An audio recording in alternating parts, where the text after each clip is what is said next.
also go into a little detail on what happens thereafter based on uh, our experience and their initiatives.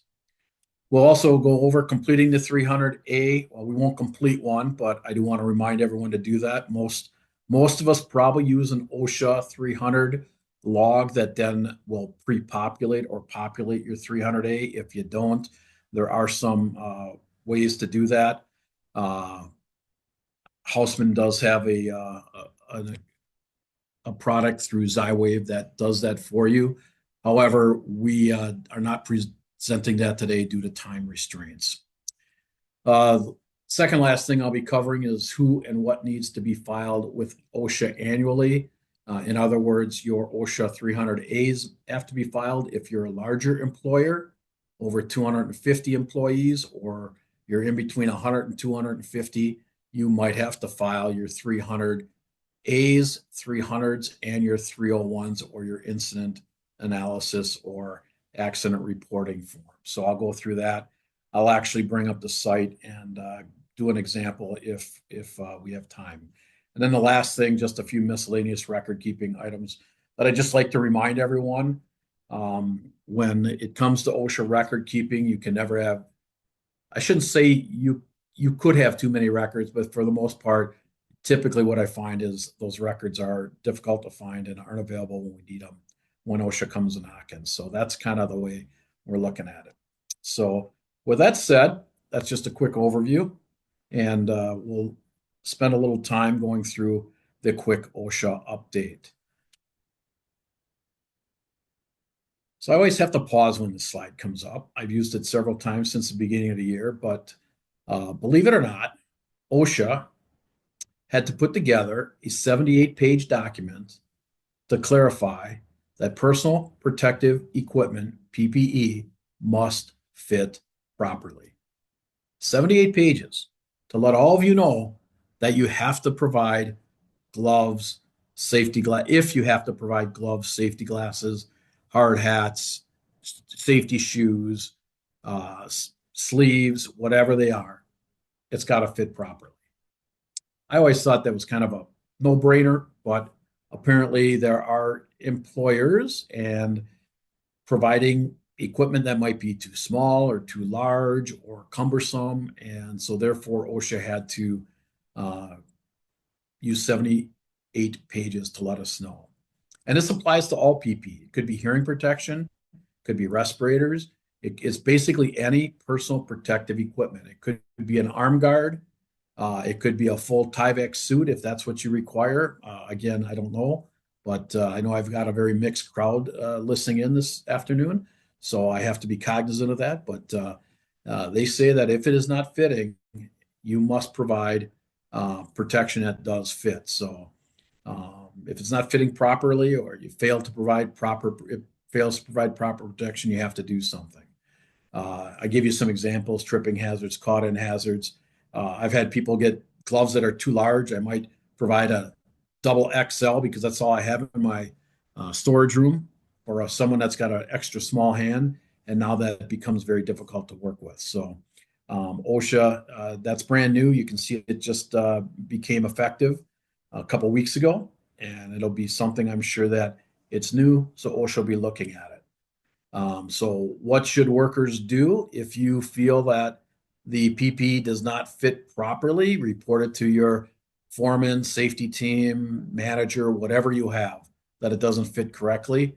Try on other PPE, and make sure that what you purchase is reviewed with your employer before you wear it. And what I mean there is, if any employees are bringing in their own personal protective equipment, it's the employer's responsibility to verify that that equipment fits appropriately or properly.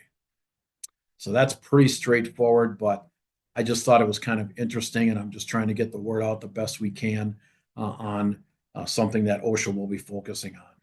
So that's part of the OSHA update. The other part I just wanted to remind everyone is that OSHA's fiscal year started in October 1st of last year, and it runs through September 30th of this year.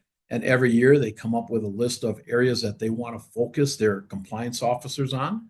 They'll either do it by industry, They may do it by the hazard and or the function that you do in your on your at your sites or in your facilities. So I put together a list of the ones that are higher priorities. I'm not saying this is all inclusive, but I would call these the ones that I thought might affect the employees or employers calling in on this call this afternoon. So to begin with, forklifts continues to be one of their hot buttons. It's a hot button because forklifts continue to cause serious injuries and in some cases deaths. So OSHA will be focusing on this. If you're in a manufacturing setting and you're using a hard tire forklift, they'll be focusing on those types of forklifts. They'll look at your attachments if you have any. They'll look at your training. They'll look at your daily inspections. They'll take a look at your discipline activities for forklifts. If you're using all-terrain forklifts out on the job sites, they'll be doing the same thing, but it is a focus area for OSHA in this upcoming year. It actually has been for several years, but it continues to be a focal area. The other thing they might dovetail on top of that a little bit, which I didn't put in here, are aerial lifts and scissors lifts. They're a separate animal, but if you have any of those in your operations, they will be focusing on those also. So that's one area. For you in the manufacturing area, and it's not just manufacturing, this could also be in your shops. Machine guarding continues to be an area, and I kind of abbreviated this. They call it a caught-in type program for machining equipment. So there's a term that I've heard a couple OSHA inspectors use. They call it the slicing and dicing program, but it's really looking at machine guards. So if you have knives or rotating equipment, are people exposed to those shafts, those belts, those pulleys, those point of operations? So they're looking at that machine guarding type activity. Silica continues to be an emphasis area. And believe it or not, I believe we're going to see more inspections in that, especially in Wisconsin, based on the comments I heard from OSHA back in December. We have seen an uptick in OSHA inspections for silica on construction sites. For those of you that might not be in construction but still have silica, if you're a foundry or if you're in an industry that uses silica, stone carving, whatever it could be, and it's not classified as construction, that also is an area of focus. So if you have any crystalline silica exposures, be prepared. And again, it's just an area that I can anticipate many more inspections this year. Fall protection will continue to be a focus area, primarily in construction. However, because their walking working surface standard has been in place now for about 8 years, they're starting to focus more on it in general industry. So anytime you have elevated work platforms, roofs, things like that you have to access, they're focusing on that also in the general industry sector. And last but not least, and again, this is not all inclusive. I apologize. They have programs for high-rise construction in Chicago, and they've got other things going on. But trenching and excavation is the one area that continues to be a focal point.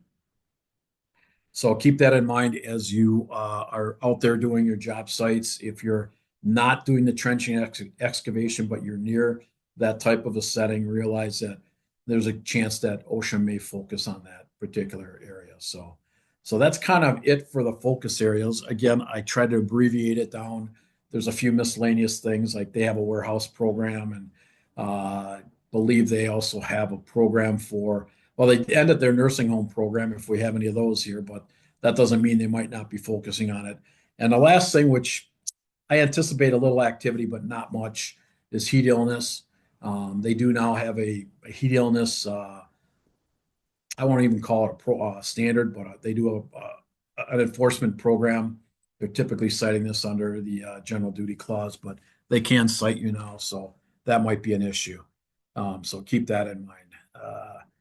So that's what we got for focus areas. I think they're pretty exhaustive, or not exhaustive, pretty minimal. But you really need to think about these if you have that exposure. If I were to go back and look at these 6, and if I was in general industry, I'd probably think about machine guarding And if I was in construction, I think the big areas are silica and fall protection, unless you're actually digging ditch, you're doing underground work. Then obviously trenching and excavation is going to be a little higher, but that becomes the big area.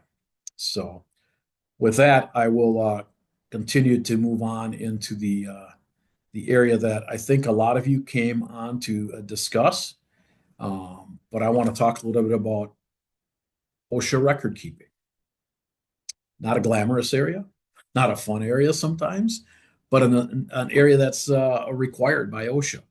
So I will start with the very first bullet point. If you have more than 10 employees during a given year, then you have to keep an OSHA record. So if you're typically 8 employees, you peak at 10 or 11 employees, then you have to keep an OSHA record. And you have to keep an OSHA 300 log, and that 300 log turns into a 300A log. And you need to keep that for 5 years from that point of time. And after that, as many legal counsel have told me, unless there's other reasons, get rid of them after 5 years, because that record means nothing. And typically OSHA only goes back 3 years. Sometimes they'll go back 5 if it's an egregious issue. But I also want to remind people that there is a list of many industries that are not covered, or I shouldn't say not covered. They don't require OSHA logs. So I'm going to bring this up. I'm hoping everyone can see this. Cassie, let me know if they can't, but I believe you're still keeping an eye on this. But there's a list under Appendix 1904, Subpart B. Hey, And they Rick. call this, yes, We're still on the PowerPoint, so we you can't are. see the link yet. Okay, then I'm going to have to bring that link over. I'm going to have to figure this one out real quickly. We'll do this real quick. We'll just share it. Let's see where. There we go. Okay, I'll just have to flip back and forth. So that one should be up now, right? Is it Yes. up? Okay, perfect. Thanks, Cassie. That's why you're here, helping me out. So again, I'm assuming many of you on the call are over 10 employees at a site. So you keep your OSHA logs by site. So if you have 10 or more employees at a site, you need to keep an OSHA log at that site. There are some minor exceptions if that site is like right next door and stuff like that. But for physical addresses, we keep OSHA logs based on that site. So if you have a site in Madison and then you have one in Cottage Grove, those would be 2 separate OSHA logs. So keep that in mind. For construction, it's a little bit different. Even if you're working at different sites throughout the year, unless it's a long-term site, you're going to keep that OSHA log at your main office. But there are industries that are exempt. So if you are an electric and appliance store, you don't have to keep an OSHA log. And I'm not going to go through each one of these. That's not my intent. It's just to let you know that there are quite a few industries that do not require keeping OSHA logs. So insurance and employee benefit funds. Us in the insurance business do not have to keep OSHA logs. But you may be asked to keep an OSHA log. And I've had this question come up several times in the last month. In early January, there were letters sent out by the Bureau of Labor Statistics, and they said, you will be required to provide injury data for us, and you'll have to provide it next year for 2025. And this happens every year. So they send you a letter out. You might not be required to keep an OSHA log, but you will need to provide them the data at the end of the year. So you need to keep an OSHA log this year and make sure that it's up to date so that you can provide them that data in January of 2026. I've seen 3 of those letters in the last couple of weeks. So keep that in mind as you go through the process. So let's see.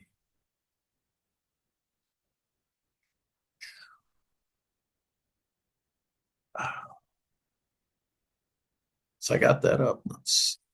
No, so I'm going to get back to my PowerPoint here.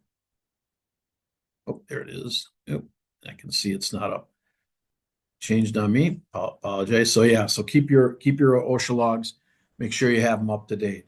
And I'll get into some of the specifics on that. So that's your OSHA 300 log.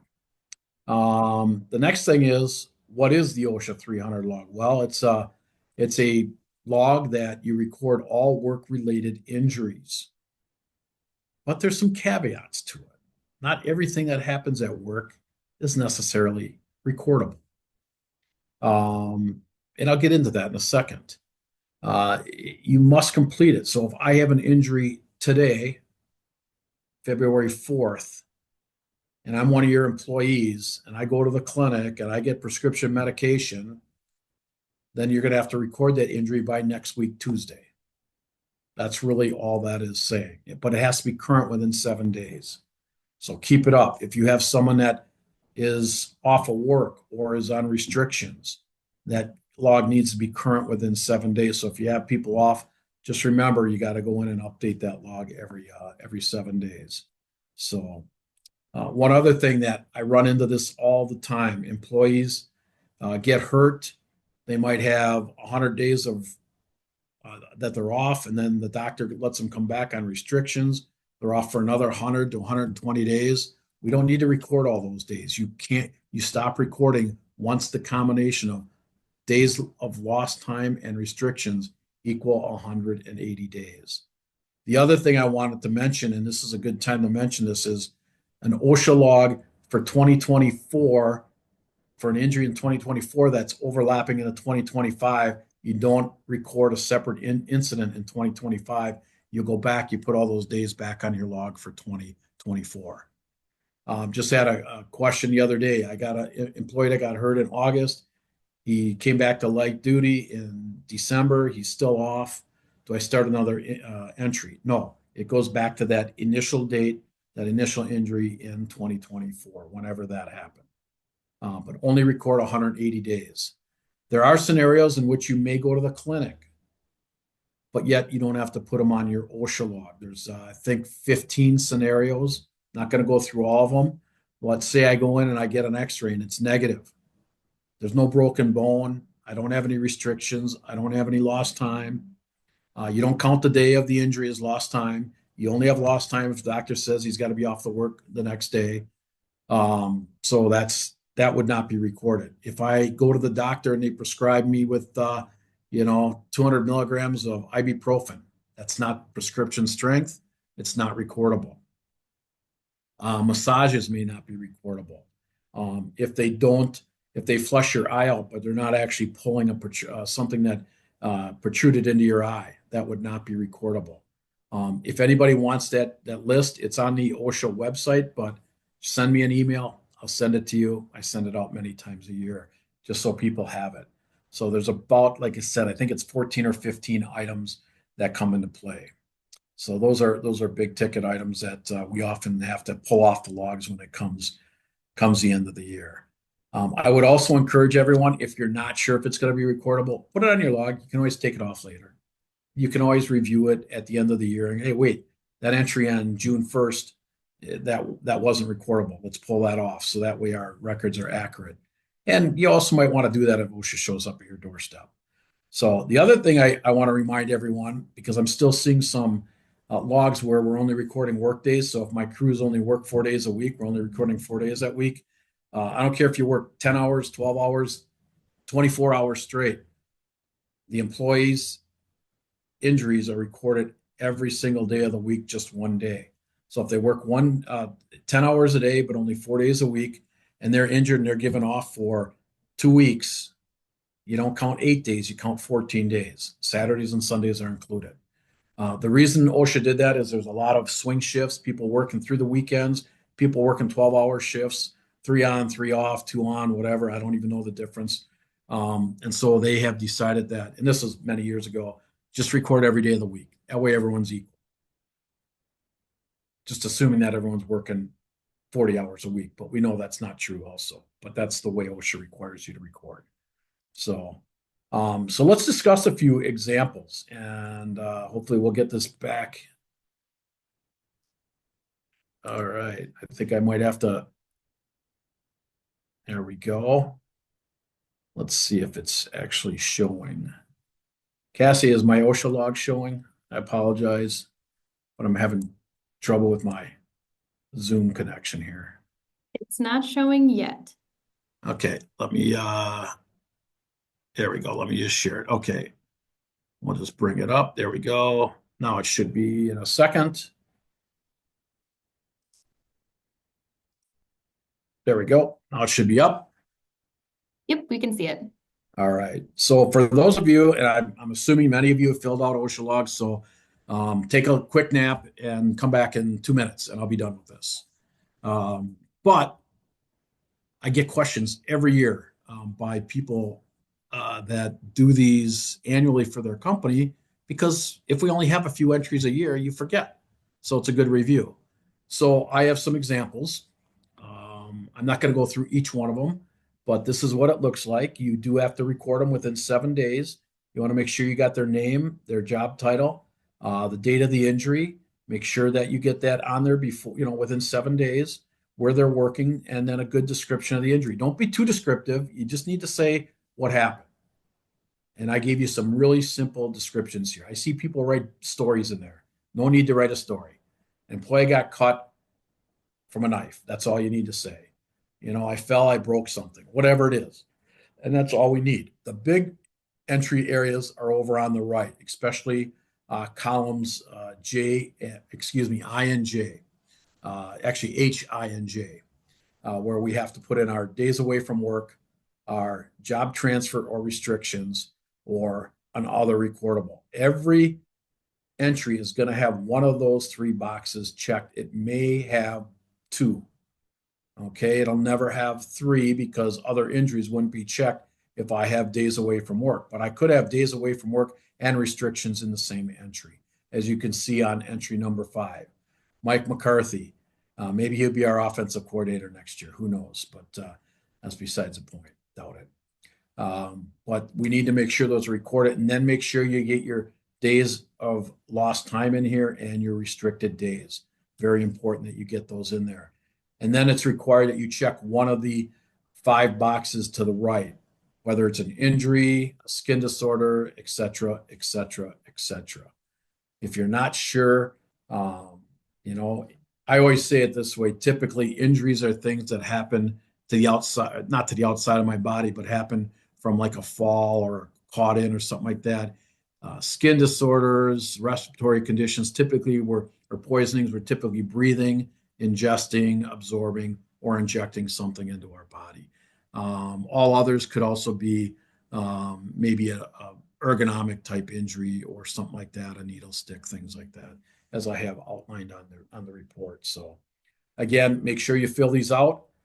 Keep them current within 7 days, no more than 180 days combined in columns K and L. I think if you do that, you'll be in good shape. You can see I had one entry here that was well over 180 days. We cut it off at 71 days for the restrictions because they were coming back to work. Maybe they lost 200 days, whatever.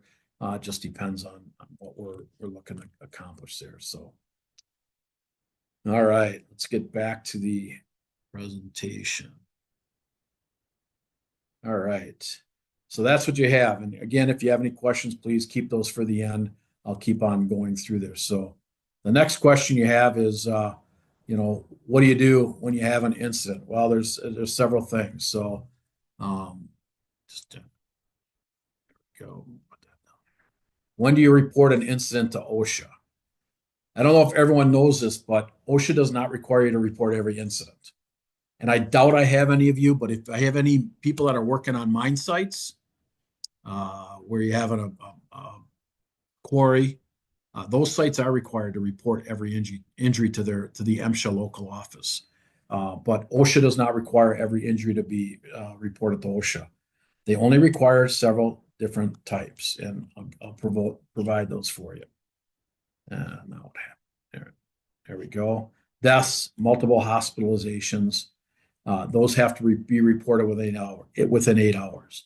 There are some exceptions. If someone's in a motor vehicle accident, you don't need to report it to OSHA. Many times we do, and they'll tell you didn't need to, but it's better safe than sorry. If it's a heart attack on a job site or at a facility, they're technically they don't have to be reported to OSHA. However, sometimes we don't know if the heart attack was the contributing factor or what. So sometimes we report those. If you ever need to question someone, you can call us, either myself or my coworker Ken, and we can help you through that. But if you have a death, make sure you get that report in within 8 hours. They can cite you. If you have a death, they're probably going to be out there to inspect that death. They do inspect all deaths. And if they're out there and you haven't reported promptly, maybe you just didn't know or you forgot, they could add some insult to that injury. If you have someone that is admitted into the hospital and they don't die for several weeks, you don't need to report that. Okay. So there's certain things that we don't have to report. So keep that in mind as we go through this. Anyone that is involved in where multiple employees are hospitalized from one incident, then we would have to report that. For example, this time of year, we have a lot of enclosures. We keep our buildings tight. Maybe we got a forklift that is misfiring and we get carbon monoxide in the air and we didn't have a detector in there. And all of a sudden, 6, 7, 8 people get violently ill from the carbon monoxide. They all are sent to the hospital. And if they're hospitalized, not just in for observations, if they're hospitalized, then we need to report that if there's 3 or more people are hospitalized from that incident. Also, if you have any amputations, one individual is hospitalized, or you lose an eyeball, you need to report those within 24 hours. So the big question is, what's an amputation? Well, it depends. I'm going to go through a couple definitions that OSHA has provided us. But basically, anytime you sever a finger off or anything, an ear would be exempt from that. But if you sever anything off and you catch bone, that's typically the ruling. I usually like to let the doctor tell me. Ask the doctor, was that an amputation? If it is, then you have 24 hours to report it to OSHA. You always have 24 hours from the time you're aware of that incident. Okay, and that doesn't mean you can just go deaf and not listen to anyone and say I didn't hear about it. As soon as that we know that there was an amputation, or we know that someone's been hospitalized, we need to let OSHA know. Eyeball losses, we still haven't had any in Wisconsin that I'm aware of. That's what OSHA told us last month. But hey, you never know; it might happen. There's been a few around the country, and all of these issues, not all the time, but probably on a good majority of the times, will encourage OSHA to come out and say hi to you and visit you. So if you have one of these happen, just prepare for OSHA's visit. So everyone always asks, what is inpatient? Basically, it means that you've been admitted to the hospital for care or treatment and that you've been admitted. You're not just there for observation. I've had many cases where people go in, we had an exposure to a chemical and 3 people went in, only 1 was admitted. The other 2 were just there for observation. At that point, you have 24 hours to report it. If all 3 would have been admitted to the hospital, now you only have 8 hours to report it. So that's why it's important to understand whether or not they've been admitted for care and treatment or treatment. So make sure you understand that. Talk to the clinic or the hospital. Make sure you understand that. The other thing that I also often get asked, and that's why I put it in here, you do not have to report an inpatient hospitalization that only involves observation or maybe a diagnostic test. Testing them to see if it's a broken bone or if they have any other concussion or anything like that. Only if they're treated for that. That's the only time you have to provide OSHA with notification. And then last but not least, the amputation. It does not include the avulsions, enucleations. I always say that wrong. I apologize. It's a tough one. I'm not a doctor. Deglovings, scalpings. And if you can see my picture, I did not have to report my scalping to OSHA, but it would have been nice because we didn't have to back then. But that's what we have to report. Severed ears, broken or chipped teeth. Those are not considered amputations. So I always use the finger. If there's bone missing, there's a good chance that it's going to be an amputation. But if your whole finger nail is missing, the doctor might consider that an amputation. Again, I let the medical professionals make that decision. So keep that in mind. Again, 24 hours, you have to report that. How are we doing? We're doing pretty good on time.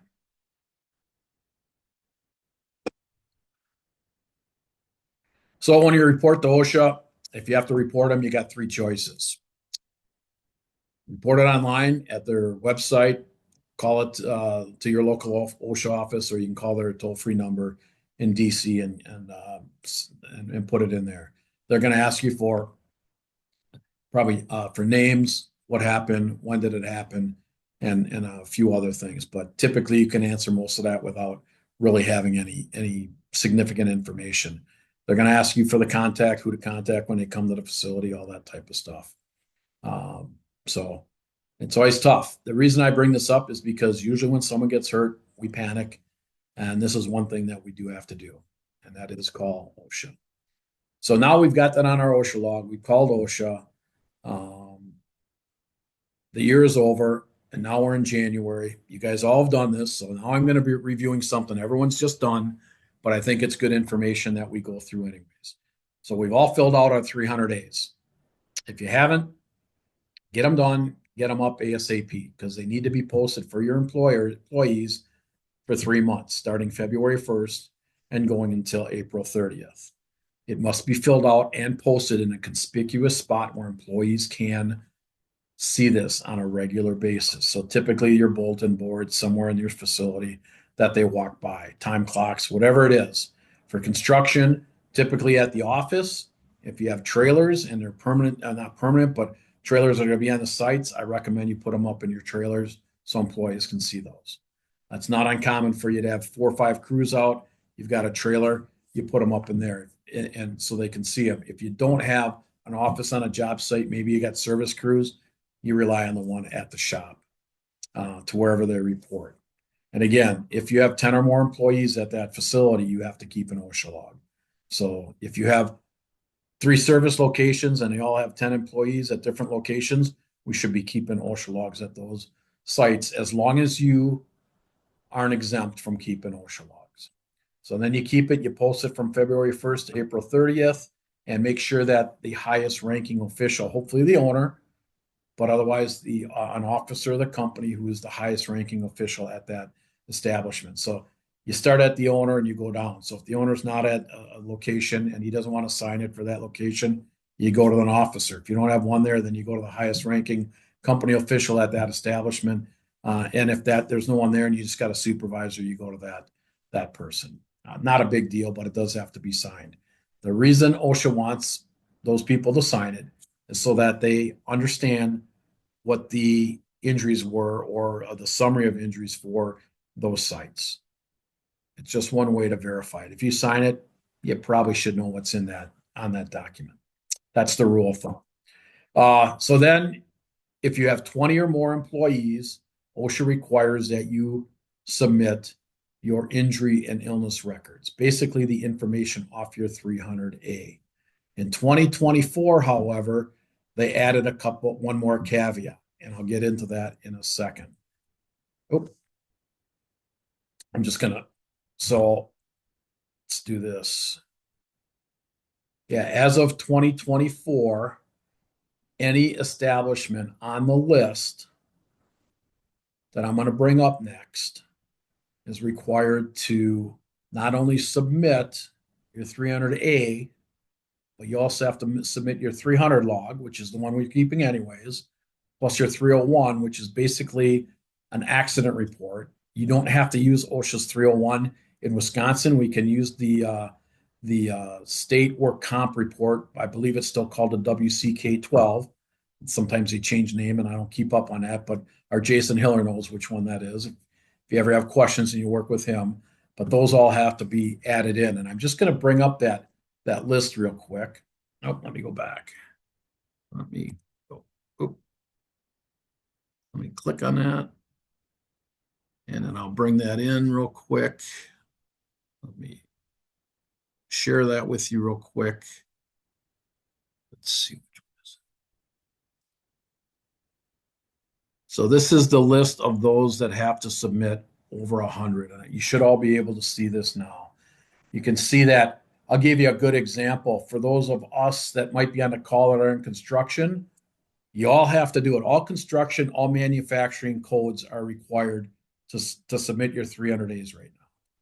But if you're in either the water and sewage or other systems area, or your foundation, structures, and building exterior contractors, you have to also fill out or submit your 300s and your 301s. Likewise, if you're in manufacturing and say you're a footwear manufacturer or a beverage manufacturing, or you can see all the different codes in there. Now you have to add those two other forms. Again, only if you're over 100 employees. If you're already over 250 employees, you already had to submit those anyways. But if you're in between that 100 and 249 employees, then you have to start adding these in. And again, that's by location. So if you only got 230 employees, your maximum count that year, then that's what you have to provide to OSHA. I hope I'm clear on that. I know it gets a little confusing. I'm hoping that if anything, you take away the fact that, oh, maybe I got to ask another question and we can answer those for you as we get there. So let me just go back to my PowerPoint. There we go. And so those are required. So what I wanted to do was go into the reporting, and I'll just share with you quickly how this works. I'll have to quickly bring this up. Apologize for the delay again. But this is the, come on. There we go. Oh, that's not what I wanted. Wrong one. Sorry, guys. Where is that? Where's he? That's not it. I want this one. That's not it. It's not coming up. Oh, well, we'll get it up.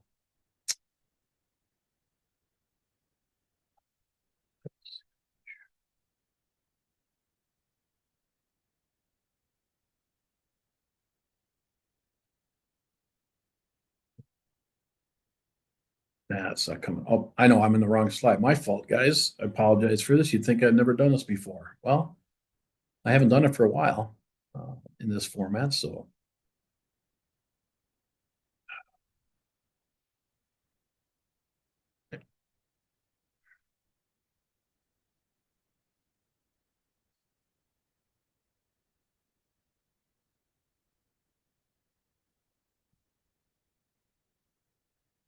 I am having trouble with this Zoom thing.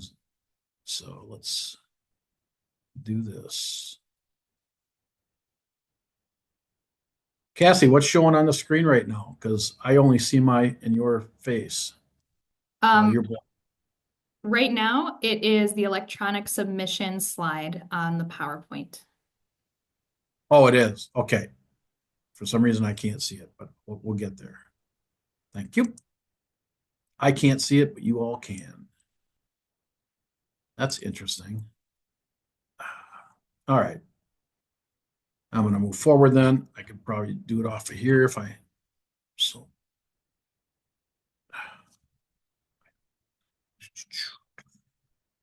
All right. I hate to waste everyone's time with this. This really shouldn't happen when I'm doing this, but that's because, oh, I know what I have to do. I probably have to.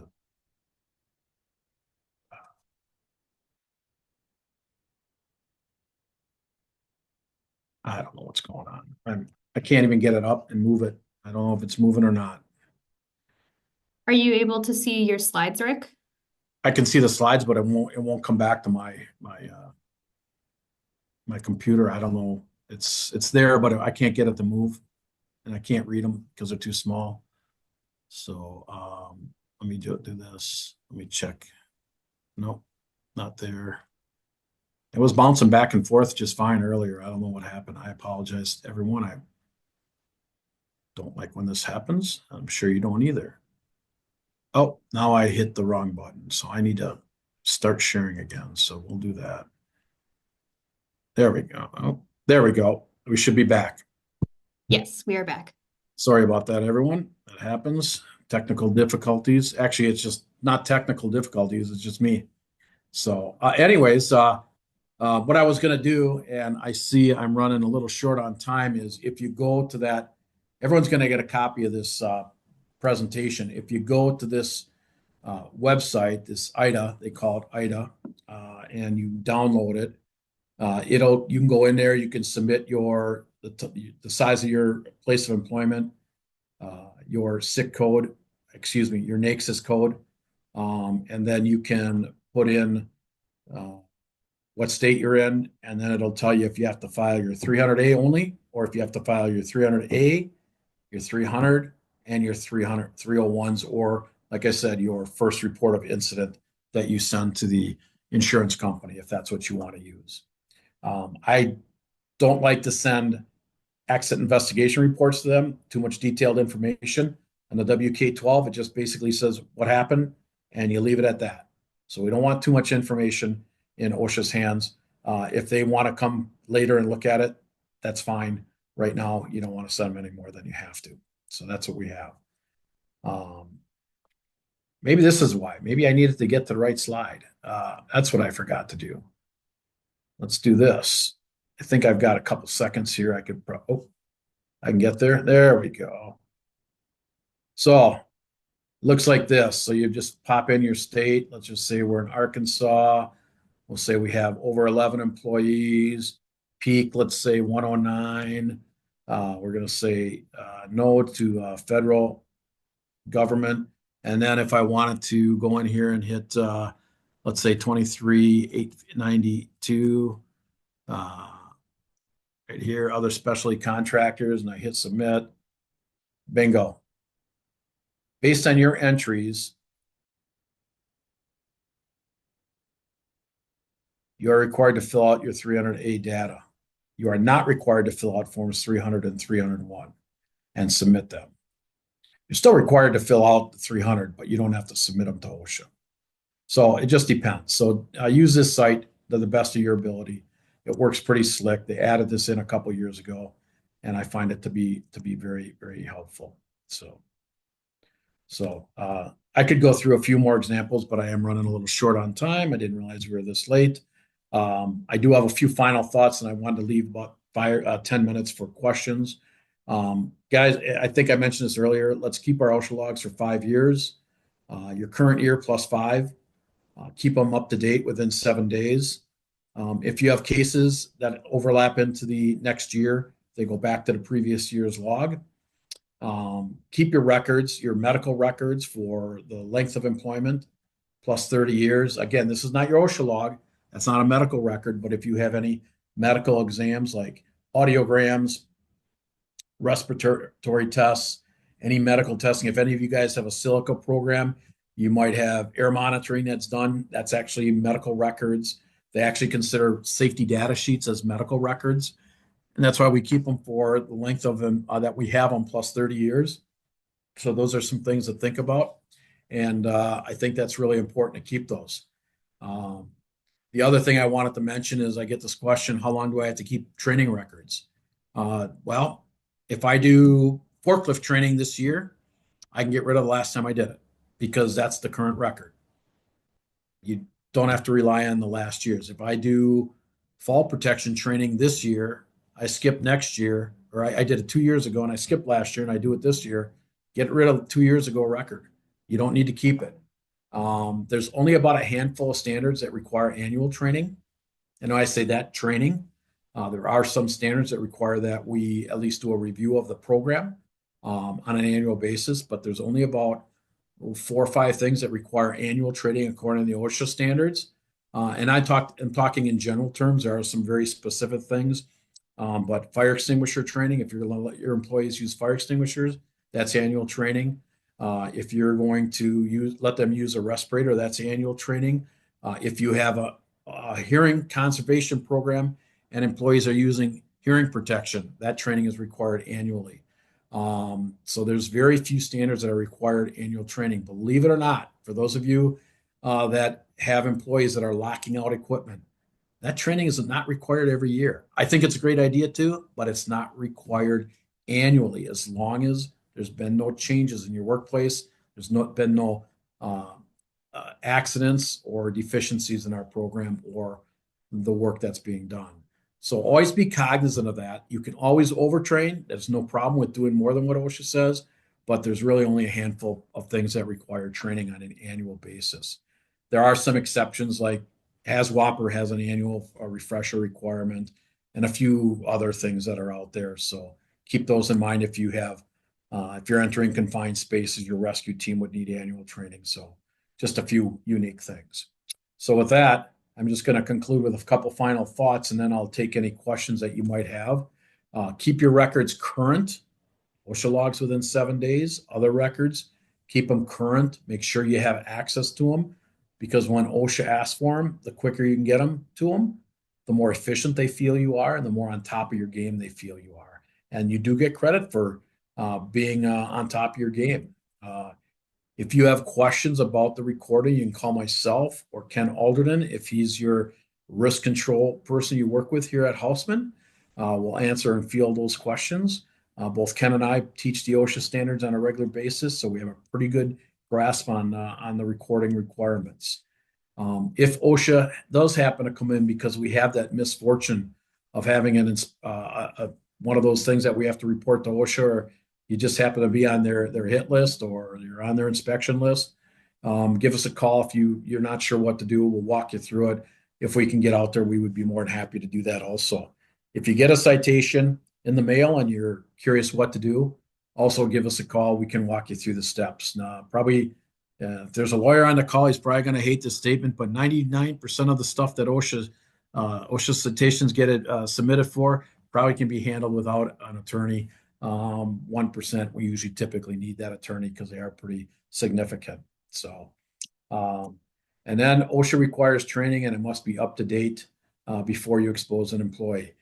This is a good one. I've seen a few citations on this where you throw a person on a forklift, they never were got any training, they have an accident. Now you got to call it in. Now OSHA comes out and they get you for not training your employee before they were exposed. Same with equipment and tools. So keep those in mind. So with that, I'm going to open it up to questions, and I've got about 10 minutes for questions if anybody has any. Otherwise, appreciate you guys and gals listening in too. Yeah, I'll start with the first question that came in is we included temp employees from their agency in their average EE count and hours. Is that correct? That is correct, as long as they are not providing a supervisor on site. If you're just bringing in temp employees, they all go on your OSHA log. Their hours go on your OSHA log. And you don't put hours on your OSHA log, but you do put hours on your 300A. So that is correct. Very good. Thank you. The next question is, an employee injured her finger and had to leave for the doctor to see it and treat the injury. It was only bandage, no stitches or adhesive. The employee came back to work the next day, but left early because of pain in the finger. Is the day she left early because of pain considered one day of missed work? So I'm kind of conservative on this. I would question why she left and why she couldn't have done anything else. And as long as she didn't have a prescription medication, I would not record that as a lost or restricted time. Right. If a seasonal construction company hyphen how to calculate full-time equivalents for your employee count. They really don't take that into consideration. If my employment at any time during the year goes over the 10 or the 20, even if it's a part-time employee, even if they only work 3 hours, let's say you got 10 employees and now you hire someone to work 3 hours a week for 3 weeks, you just hit 10 employees or 11 employees, excuse me. Now you have to keep an OSHA log. Likewise, for reporting purposes, if you're in one of those NAICS codes that are over 20 employees, they don't look at hours, they look at employment, just pure employment. So if I hire someone, I'm at 20 employees, now I hire another person and they work just one day, your peak employment is 21. Even if they only worked an hour, you're now 21, you're now under the requirement of the standard. Okay. The next question is, we moved an employee from their work cell to another work cell because the employee was having skin irritation. My understanding is that is not considered transferred because he is still working in the same time of work, just a different work cell. Yeah, as long as he could still physically do the job, and there's no what I saw capacity differences, I would not consider that a transfer job. When they're talking transferred, you're transferring someone because they have restrictions or they can't do a function that's in the other cell.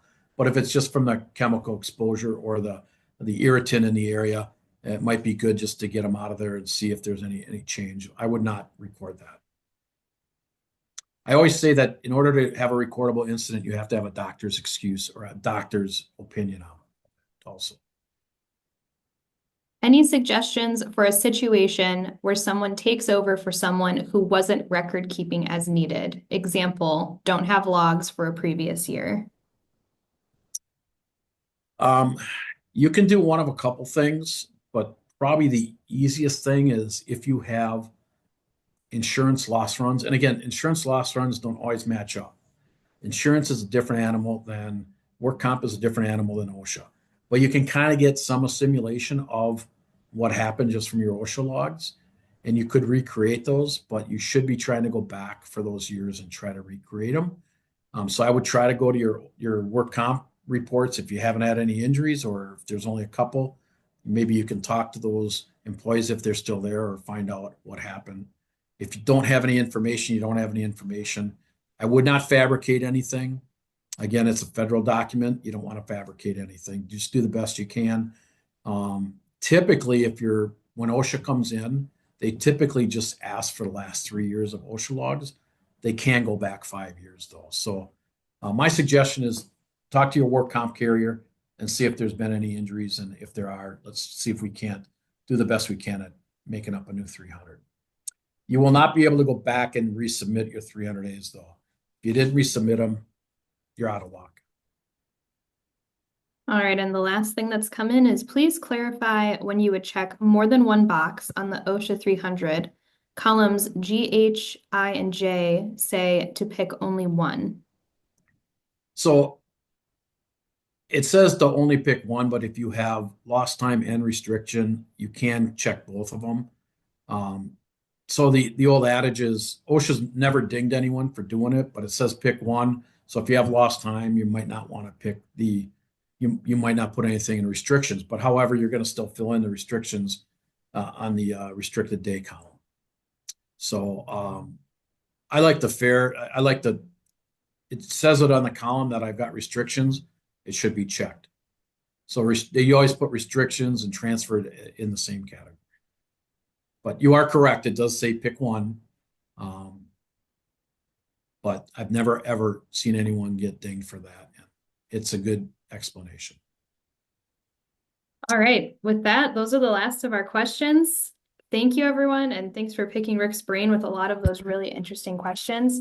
Just as a reminder, the webinar is recorded, so if you missed anything, there'll be a full recording available on YouTube and our website.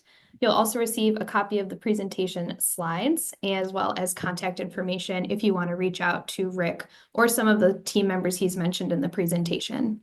Thank you guys so much for attending. After the webinar closes, there'll be a short survey. If you would like to fill that out, that would be wonderful. We love hearing feedback from you guys. Thank you so much. Have a good day, everyone.